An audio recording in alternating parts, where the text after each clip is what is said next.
Hi everyone, my name is Cindy, and you're listening to my podcast, Still in Progress.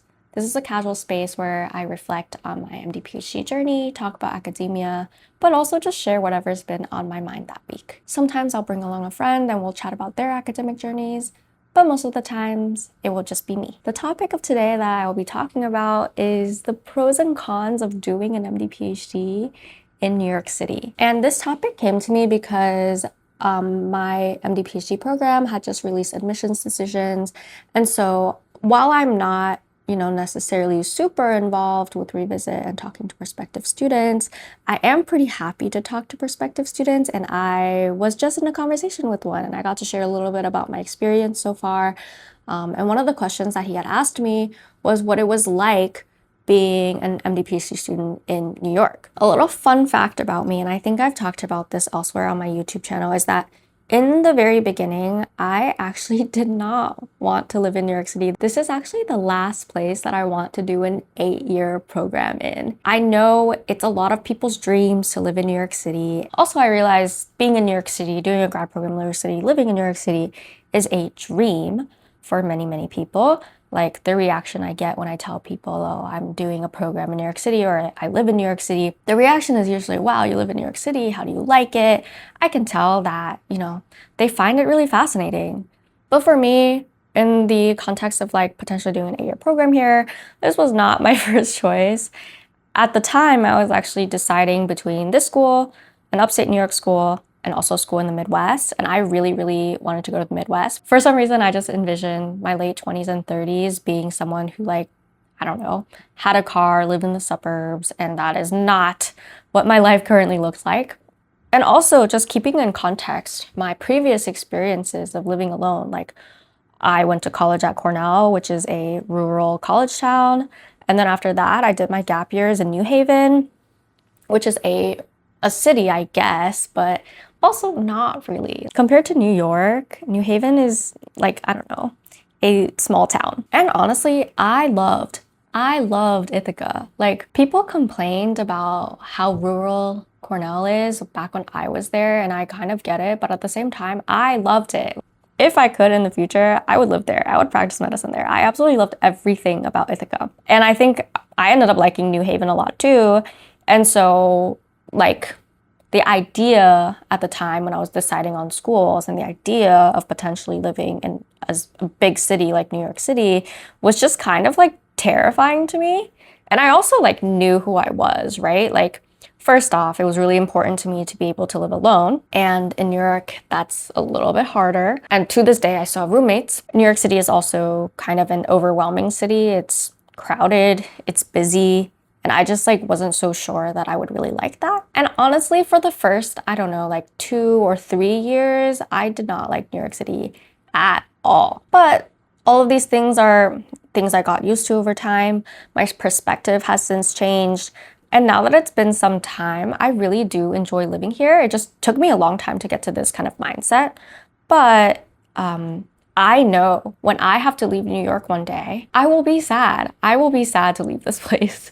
And, 5 years ago, Cindy will think that is bizarre. Like, how can you like New York? Like, you hate New York.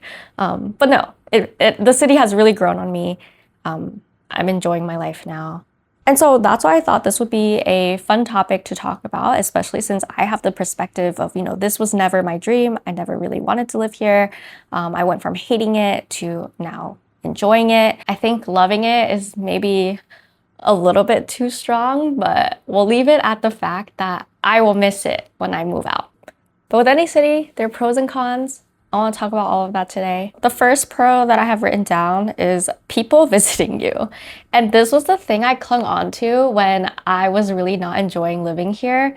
And it's just the fact that New York City is such a big hub for people to come visit, and it's really easy for people to come visit. So back in the day, after undergrad and after I finished my gap years, I would have friends come to New York City to visit me like pretty frequently because it was easy and because people generally want to come to New York City. Now, let's say I went to grad school somewhere else, like, I don't know, in the Midwest.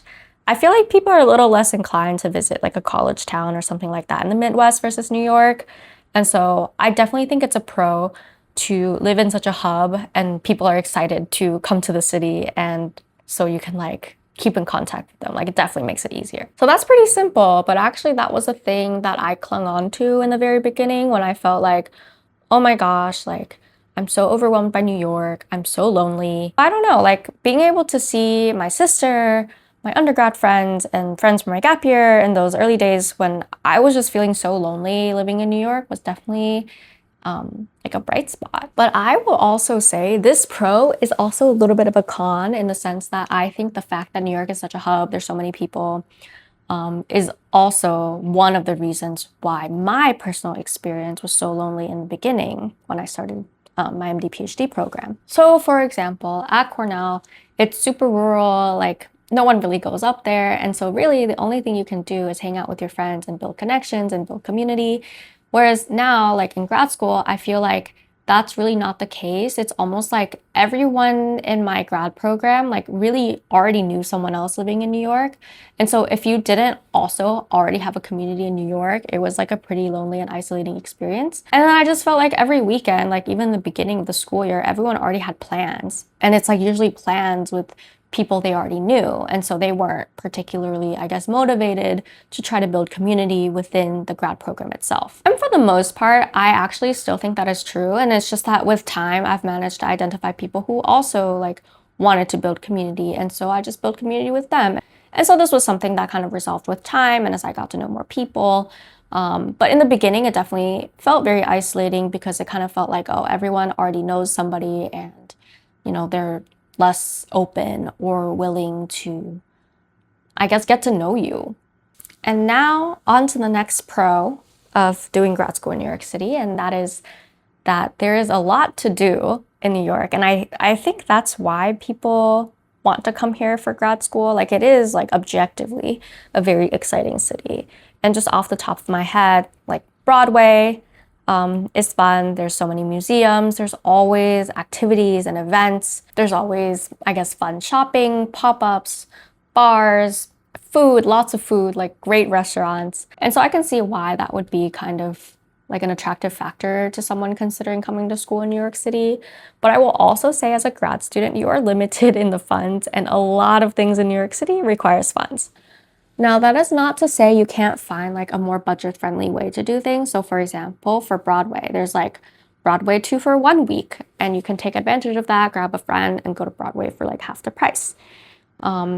Museums will often offer discounted tickets for students. There's also a newsletter, and they publish kind of like cheap/free events every single week in New York. And so those are the ways you can participate in activities and exciting things around the city if you're a grad student and you're more limited in like your budget. But honestly, as a grad student, there's two limiting factors here. It's not just money, it's also time. But at the same time, like, it's very personality dependent. Like, I have tons of friends who make it work. They go to stuff all the time. But again, that's just like not really my personality. I'm very much a homebody, and I always say like, oh, I'm just like enjoying my rent basically. Like, I find that most weekends and most evenings, I prefer to just stay home. And again, this is another reason why I didn't want to come here for grad school, is because I know like I'll be paying a premium to live in a city where I, don't really take advantage of the things it has to offer, such as like the activities and the culture. But yeah, so I would say, pros and cons. The last thing I want to talk about when it comes to pros and cons of doing a PhD or a grad program in New York is, this is going to be just a con. I hate grocery shopping in the city. And I think this is like not something my parents even understand at this point, because my parents live in the suburbs and they have a car. There's two things here. One is you have to go frequently because the only thing you can carry back is the things you can carry on your shoulders. And even if you have a little like granny cart that a lot of people in New York have, you are still limited in the things you can carry to whatever is in there. And there are stairs in the subway, so you're gonna still have to make sure that whatever you carry in your cart is manageable so that you can lug it up the stairs. And it's been 5 years since I moved to New York, and I've never gotten myself one of those carts, because what happens if the wheels come off and you're in like the middle of the street and you're like really far from home? Like, I just feel like it's a nightmare waiting to happen, and so I prefer just my bags, my reusable bags. But I guess you can make the argument, what happens if the straps of your bag snap or something? That would also be incredibly annoying. But these are the things I think about. So yeah, you're limited in the amount you can actually buy when you go to the grocery store. And number two, grocery stores are almost always crowded, especially if you go to somewhere like Trader Joe's. Like the aisles are narrow, the checkout lines are really, really long, and every single time I go, it doesn't matter when I go, if it's the weekend, even if I only take 10 minutes to grab the things I need, it takes 20 to 30 minutes waiting in line to check out. It's horrible. And then on the weekends, which is when I normally go grocery shopping, there is like, track maintenance for the subways, train delays, and things like that. And literally, I went grocery shopping yesterday. I left at like 11:30 and I got back at 2 p.m. for a $20 grocery haul. So, because I just needed a few things, but I wanted to go get it in person. Also, not to mention grocery prices are more expensive up here as well. And so taken all together is just such a hassle, like a necessary hassle, but such a hassle that I feel like people in the suburbs never think about because they just load everything in their carts and then they put it in their car and then they drive home and then like all is well. They can buy a week's worth of groceries, sometimes even 2 weeks if they buy a lot of freezer stuff. And my mom was like, oh, like here in the suburbs at Trader Joe's, we just walk up to the cashier. Well, yeah, but in New York City Trader Joe's, the line to check out is like 20 minutes minimum. So yeah, there's not even a pro to this because I feel like with the pros, there's always a flip side. With this particular con about grocery stores, it's just a con, guys. That's probably one of my least favorite parts of living in New York. But all that is to say, it's been, I guess, 5 years since I've moved here. By year 3, I was feeling a little more neutral. And then by year 4, I was kind of like, I kind of like this place. And I think some of the things that contributed to that feeling is not necessarily, like the excitement of living in New York City or anything like that. But it really comes down to, I guess, my favorite thing, which is the fact that New York City is walkable. Like the day that I realized, oh, like I'm really going to miss this place if and when I have to move is one night when I was walking the streets after dinner with my best friend, and we were just looking for a place to sit down and have some dessert. And that's just like such a New York City thing, is like you can take a little walk after dinner on the streets and figure out where you want to go next, get a little snack somewhere. And there's just something so lovely about that, unlike a nice summer night or a nice autumn night. Yeah, I don't know. That was the moment when I was like, dang, it's really cool living here. But it did take me a while. It did take me a while because when you're just like in the grind of grad school and you're lonely and you're sad and you want to live alone, but you have roommates, it's just like really hard to like get over all of the things that I guess was making my mood like really bad in the beginning. But now I'm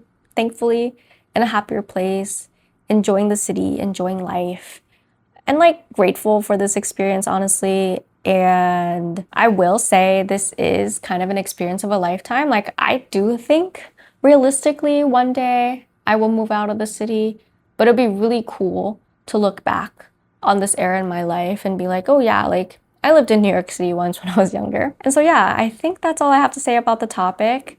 Leave me a comment if you agree, if you disagree, if you really want to live in New York City, if you dislike New York City. Let me know what you think.